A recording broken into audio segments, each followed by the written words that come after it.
The thing with blood sugar is I always say this is kind of the same thing with sleep. Like it all begins with what you do or don't do to start your day. Not every body is the same. So again, this is generalized information and not to be taken as medical information per se. And you may have to tweak it a little bit to find exactly what works for you. Because what we do or don't put into our bodies really matters and really can make a difference for some. And there is a connection to what we eat and how we feel and or how our body functions. For example, when you eat a bowl of cereal or say like what are those Special K breakfast bar things to start the day, you're already behind in nutrients because what you're eating is like an anti-nutrient. And so for some, that may result in feeling the yawns just 10 minutes or so after you hit your desk, or the teacher calling on your child because they're bouncing around the room or nodding off in class. So it depends on how that body responds to those sugars, what it will do, and how the behavior, how that will manifest, I guess you could say.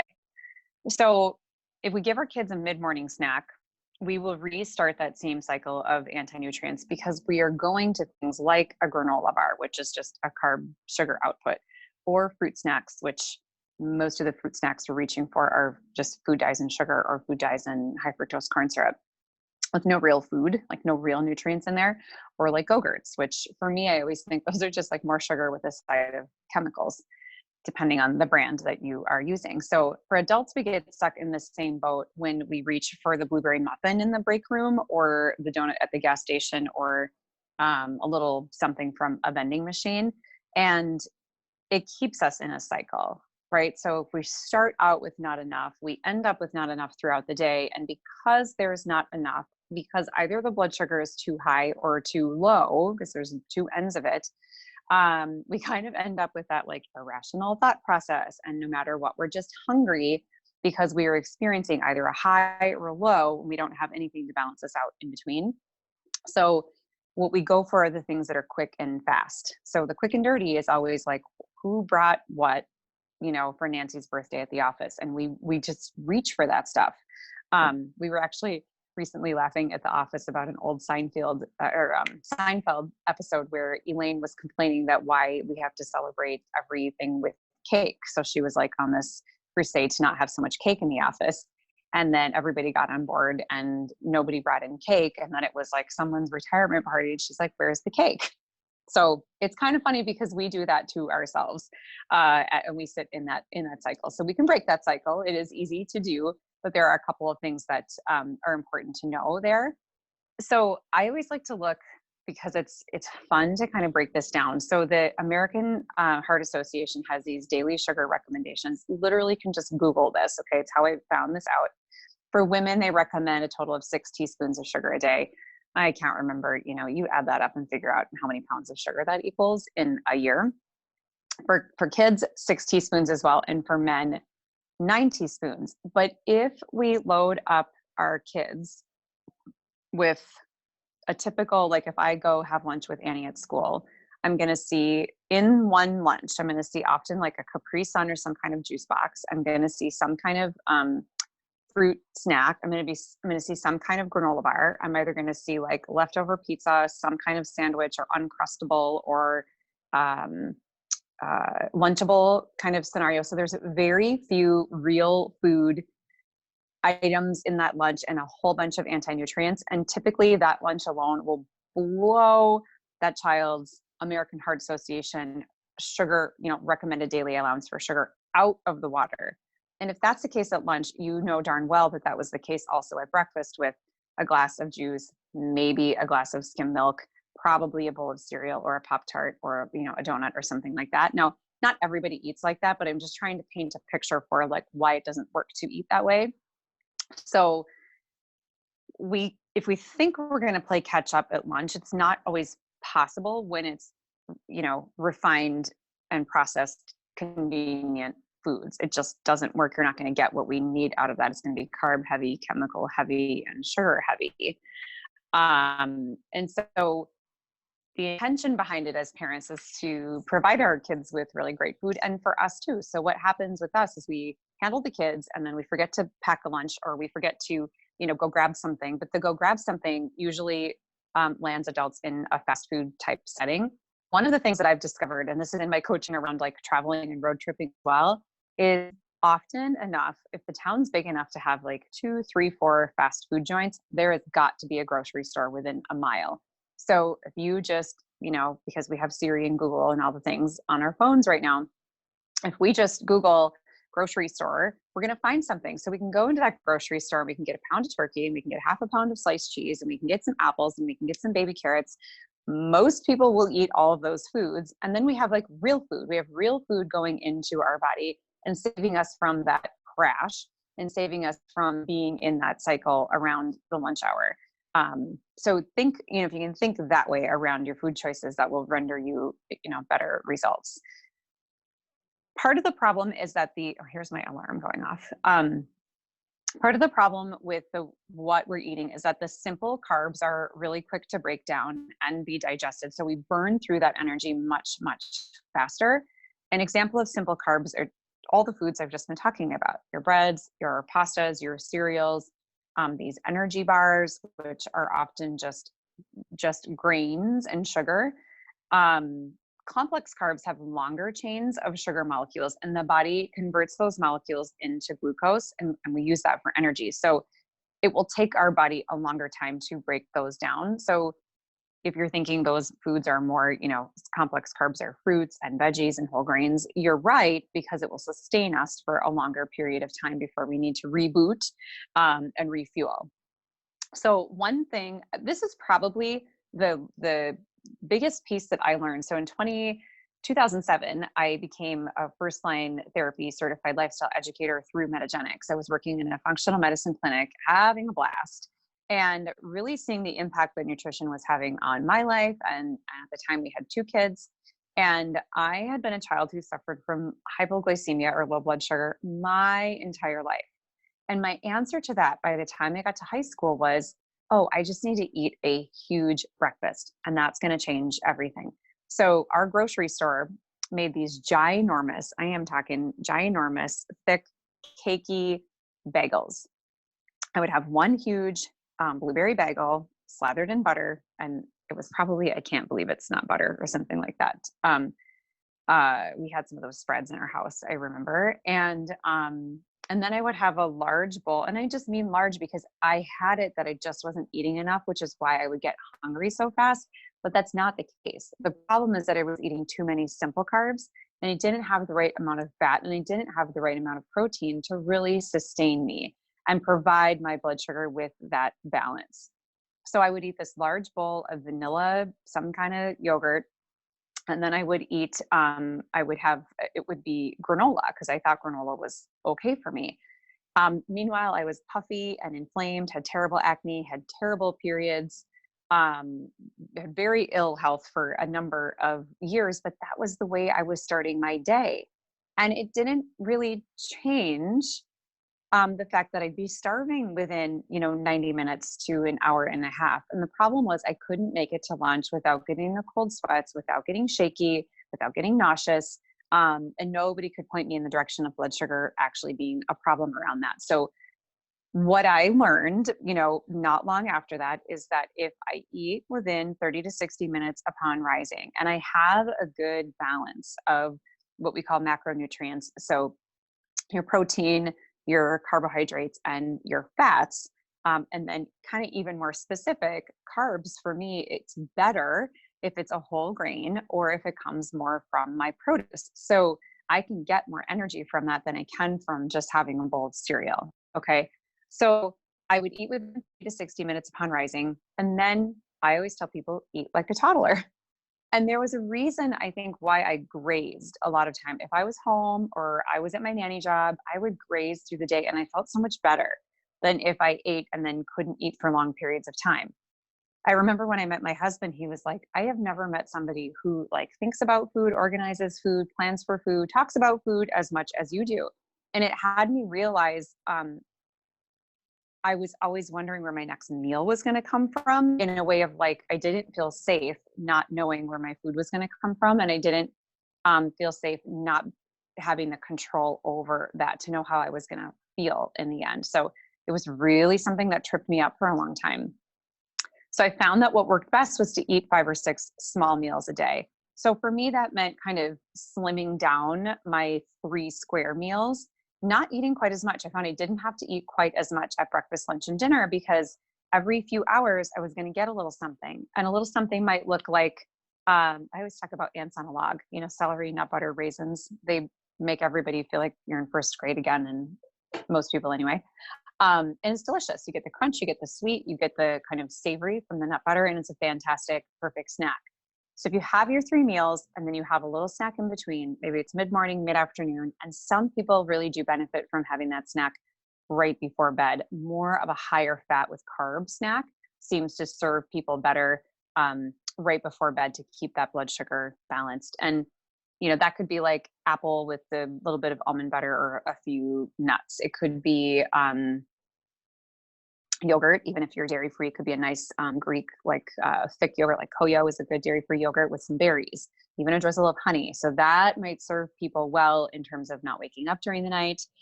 Sometimes we wake up because we're like, oh, I have to pee, but really it's like a blood sugar thing, which is why we wake. So there can be several reasons for waking at night, but this could be one of them. So the other thing is like following a workout about 30 minutes after a workout with a protein-based snack. And I really think this is why people reach for protein powders. And I think, thank goodness for them. They're easy, they're quick, they're convenient. There are cleaner brands than others to rely on, but it really does give us that quick fix, especially if we're driving home from the gym or we're, we don't feel like eating because we just had a heavy workout, but we need something light and something that's going to help bring about that balance. So your timing is going to be really important around managing your blood sugar. And again, keeping you from having a crash, but then keeping you from going too high on the blood sugar scale as well. The second thing would be transforming your breakfast. So we talked in the beginning a little bit about how we are starting our kids out with breakfast, or we are starting out with breakfast. I know there's a intermittent fasting conversation that people have. I can play with that now with my diet, but I couldn't. It wouldn't have been safe or comfortable for me to do that for many, many years until I first got my blood sugar completely handled. And then I could dabble in intermittent fasting. And that is what I do about half of my days during the week. And I do feel better on those days. If you're still a breakfast eater and you're still in the process of balancing your blood sugar, which I think is the place to start, you want to start with those components of those 3 macros. Okay, so your healthy fats, your carbs, and I'll call them colorful carbs because we want most of them to come from your whole grains and your fruits and veggies versus just thinking kind of bread, pasta, cereal all the time. And if you have those 3 for your breakfast, you're gonna have a much more balanced experience. You're gonna feel better. So you want to avoid the flours, the breads, the sweets, the sugars. So your Pop-Tarts, your donuts. What I do tell people is if they are eating a grain-free diet, you could get away with like a grain-free muffin that you have made because typically those are low sugar and they have fat and protein in it. So you could sneak one of those in if you are eating grain-free and kind of count that in as a breakfast. It's still maybe too heavy on the carb, not as much protein, but you pair that with like a nice smoothie and you've got a really great balance of your nutrients there. So back when I was teaching Bradley classes and I was a birth doula, I was always encouraging my moms to get a lot of protein and start your day out this way. You'll feel so much better when you move through it. So I would kind of paint this picture for them. So a healthy fat at breakfast might look like, bacon or grass-fed pork sausage, or, making sure you've got a lot of grass-fed butter. So getting those fats in, or even, a half an avocado with an egg, would be a fantastic way to go. But like a McMuffin, not so much. Okay, so the fats are really heavy. We don't process them or digest them very well. And it's not really going to sustain us. It's more chemically laden than not. Also not so great would be so good, better, best. Okay, so remember that. We always want to have a good, better, best conversation. So sausage over cereal, yes. Clean sausage over just kind of your average sort of Jimmy Dean's brand, even better. Okay, clean meaning antibiotic, hormone-free. If you can have grass-fed, those are all, a benefit to just eating more clean, meaning your body will feel better because of that. And the things that you can make ahead of time and store in the freezer are also really great to start out your morning. So maybe you make little egg McMuffin style things or egg muffin things that you can just take out and easily have on the go for breakfast. We spoke about the 3 macronutrients, even when you snack. So the healthy fat, the colorful carbs, and the proteins. We talked about like a little trail mix. You could have a little yogurt with berries. One of the things my kids really love is to take a piece of deli meat, so turkey or ham, and do either cream cheese or, now there are several great dairy-free cream cheese options. And then either wrap that around like a pickle spear, or wrap that around like a cucumber spear, like we've cut into sticks. And that's delicious and crunchy. And you get kind of that savory, crunchy, plus you get the protein. So there are fun and easy ways to look at what a snack could be. Also what meals could be, because we think like a meal, we think of like this big square meal, but you can have a little of this and a little of that to make it fun and interesting. Because when we enjoy looking at our food, we also then will enjoy eating our food. So to remember to kind of have some fun with that as well. When we're looking at healthy fat ideas, our brain needs the healthy fats really to function well. So avocado is great. Avocado oil, avocado mayo is one of my favorites. Kerrygold butter, Grazers, I think is the other one. It starts with a G. I get that through our buying club. Sometimes it's delicious. It's like Kerrygold. The full fat coconut milk, coconut oil, coconut butter. Sometimes it's known as coconut manna. It depends on the company that you're buying it from, but that's delicious too, because like I've got, a athlete. My oldest daughter is an athlete and she is just like carbs, calories, carbs, calories. And so she really loves that coconut manna over like a nut butter. So it's a very, very subtly sweet flavor, but just really good, healthy fat on fat. And then she gets a nice, long, sustainable burn out of that. So this is the reason why we want, say, a stick of butter or a cup of cashews over like that McMuffin or that, Happy Meal burger. So there's a difference in how that saturated fat shows up in our body and in our brain. Olives are awesome. Nuts and seeds fall into this category a bit. We forget that olives are tasty. We forget that we can crack open a jar or a can and strain out the liquid and put 10 of those in our child's lunch or in our lunch or for a snack. It's easy finger food. It's not messy. It's tasty. And if you can tolerate the whole fat dairy products, those are also a fantastic way to get the healthy fats in. And right, this is your permission to do away with the skim milk and the 2% and the low fat yogurts and go for whole milk fat. If you can tolerate dairy, your body will really thank you. Your brain will really thank you. And you're not going to put fat in the wrong places by following these directions. Okay. So digestion then becomes an issue if you find that you are carrying more body fat than you think you should, and you're eating a nice clean diet. There are probably other things going on under the surface. In terms of portions, you might look at like a quarter to a half of an avocado. I'm pretty much like a half avocado girl if I'm going to have some avocado, unless there are like grain-free tortilla chips involved, and then I could do away with the whole thing. A small handful of nuts is fine, or just a couple tablespoons of like, if you're drizzling olive oil or avocado oil on a salad, or you're having, putting butter on your food or on whatever you're eating. High protein snacks, those ideas are, we're surrounded by them, but it's sometimes hard to remember what it is that we will, like what are some good healthy snack options. And so I think the thing to remember is you can have snack food, quote unquote, because it's real whole food, unrefined, as our meals, and we can have meal food for our snacks. So it really depends on where you are, what you're hungry for, what you need. Warm up that dinner for breakfast, right? We've done that several times, or send breakfast for lunch. Play with your food like that, because you will be much happier because you're doing that.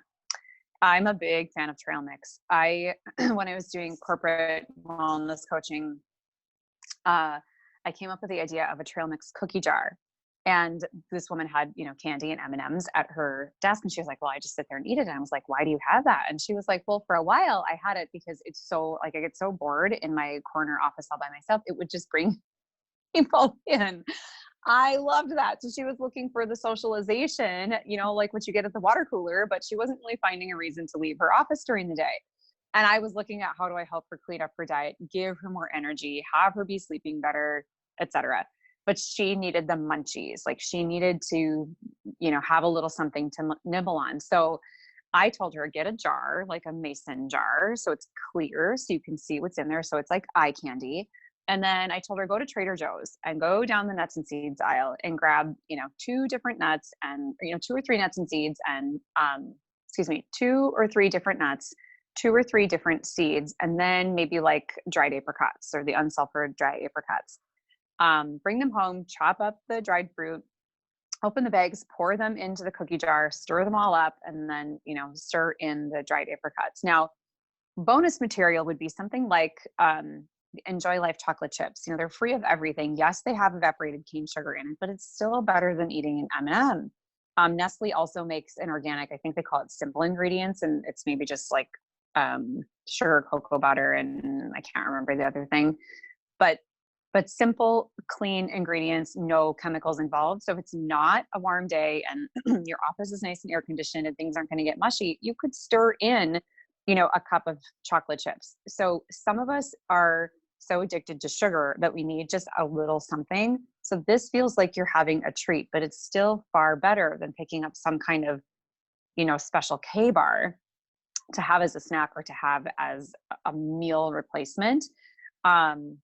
So then I said, do that, put a little, what's like a quarter cup measuring scoop in it. And then when you're hungry, just reach for that and have your handful of trail mix. And it completely changed her view of like snacking. And she was like, I only reach into it like twice a day versus like I was always reaching for candy. So that was a huge win. And then here is what's so funny is it like drew people back into her office. So here she was, had this trail mix cookie jar, and she was feeding everybody kind of on her floor.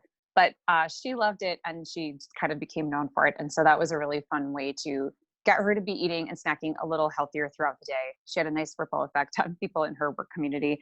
She had some healthier snacks. So obviously, we want to reach for like your, vegetables and fruit, but we want to get that protein side in there. So cheese can be good. Nut butters can be good. You can make really great homemade protein / energy balls. We have recipes for those on our blog. Those are delicious. We mentioned Ants on a Log. The Epic company has those really great meat bars, and I do love them. I like some flavors more than others. It's a texture thing. They are a little bit dry, but they're great for traveling, great for on the go, great for if you need to replace a meal and you just can't quite get to something. Also a protein powder with like a scoop of a greens powder or dynamic fruits and greens. That's easy because it doesn't go bad, and it's easy to keep like a blender bottle just in your drawer at work. Sometimes these protein powders come in single serve packets. Sometimes I just encourage people to keep an extra tub of it just in your drawer at work because there's always a water cooler. It's always easy to work that in either as a meal replacement or, as some sort of snack option. I love like pear with goat cheese or sheep cheese, or apple with goat cheese or sheep cheese. That's delicious. Will kind of give you what you need in terms of a little protein and a little fat. When you're looking at concentrated proteins, what I mean by concentrated protein is like eggs or meat versus like pairing a grain with a legume. So I'm talking concentrated protein, so like meat or eggs. You want to look at the size of the palm of your hand for your portions. And so I'm not a big portion control person. It really is nice to have, some people have guidance, because we do have a lot of people who say like, just tell me how much I need to eat, because otherwise I will just eat and eat and eat. So I always tell them like, you want to go like half the palm of your hand or the whole palm of your hand, not necessarily enough protein to, take up the space of your whole hand when you have a snack or when you have a meal. And that is a good rule of thumb, no pun intended, for the amount of protein to consume. And then just how to eat more colorful carbs. We are busy people, busy families, busy moms. We're busy at the office, and busy kind of seems to be the lay of the land, where we're not slowing down much. We aren't taking time to prepare our food, which means we're certainly not digesting our food. So all of that, we need to slow down a little bit, but we also just need to make sure we're getting the right kinds of foods in our bodies. So everyone loves dip, you know, adults and children alike. Everyone loves ranch. We've got a really great dairy-free version that we've come up with years ago that Sunny used to make like a dill cream cheese dip. And then when we really realized cream cheese wasn't working for us, we added we added a little goat yogurt, and sometimes we will use, I gotta think about which, full fat coconut milk, and sometimes mayo. So that this is where we use that avocado mayo. It's delicious. We add a bunch of garlic and dill. It's fresh, it's creamy, and we have that on our Cobb salads when we have family Cobb salad night. It's also really delicious for dipping our vegetables into. So some people love hummus. Some people love a variety of dressings or dips in that way. Baba ganoush is another one.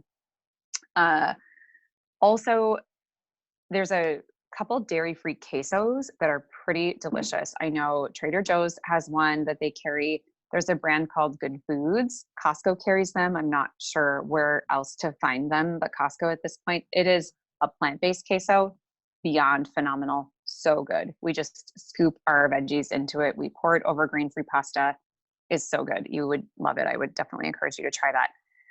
Also, you just want to look at ways that you can dive into like a batch of vegetables more easily. So if you have the time, or you can enroll your kids to chop and prep the veggies. This is why we go to fruit so much, because we can just grab that apple and go, but we don't think like grab that celery and go, get stuck in our teeth.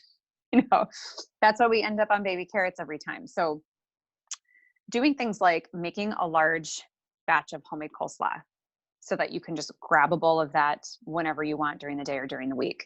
Roast a pan of veggies. That makes easy grab and go for that savory flavor throughout the week. And also, frankly, I love roasted veggies, cold or warm. I don't care. I think they're delicious. If you have a juicer, you could make a few days worth of fresh juice, and that's always delicious and easy. You know, it's easy to throw veggies into a smoothie. I know some people are like, "Oh, smoothies are for fruit," but things like Swiss chard and baby spinach are really, really light in color, texture, and taste. So you might end up with a green smoothie, but you don't really taste the green quite so much. So those are very easy to use and hide in smoothies, as well as avocado. Makes it very creamy. If you want it cold and creamy, you need lots of ice cubes, but very creamy and delicious that way. So lots of tips. I was talking very, very fast. I had limited time to get with you guys today. But lots of people will feel the symptoms of both high and low blood sugar, which could be insomnia or a hard time falling asleep, could be irritability, could be night sweats, could be high blood pressure. What am I thinking about? Slow to high heart rate. Like, we can have lots of symptoms and lots of reasons. Slow metabolism for when your blood sugar is not balanced. So what I'll leave you with is, I always talk about a roller coaster. So we have this amusement park, 40 minutes from our house. And now these last few years, we have all these G-force like roller coasters where you go straight up and then it drops you straight down. So if you were eating sugary foods, say a soda or a bag of Twizzlers, what's going to happen is that's going to spike your blood sugar really high, but then you're going to dive down within 15 minutes to 30 minutes, usually maybe 45 minutes, but it's pretty quick. You're going to dive down and your blood sugar is going to go lower than it was before. And you're just going to feel awful. Now, if instead you have some kind of refined carb, so maybe you have like bread or pasta, so your blood sugar will also spike. It might not go quite as high and it's not going to dive down quite as far, but it will eventually do that given enough time. And you'll be sitting there shaky, ravenous, not being able to, you can't think straight during that time. But if you were eating whole grains, balanced whole grains, vegetables, healthy fats, clean proteins, more veggies than fruit, your blood sugar will stay on this nice, like the wooden roller coaster, the nice old fashioned roller coasters like that. That's where you want your blood sugar to stay. So eating clean, eating a balanced diet, keeping those macros in check will help to balance your blood sugar. And in the end, you'll feel so much better. So if blood sugar is a thing for you, or you're questioning that, nutrition response testing can be helpful in figuring out what exactly for your body to eat. And also if there are other things in the way of getting your body where you want that to be in the end and feeling how you want to feel in the end. So you could give us a call here at the office or check out the website, www.myhealthybeginning.com or 612-418-3801. Thanks so much for joining us.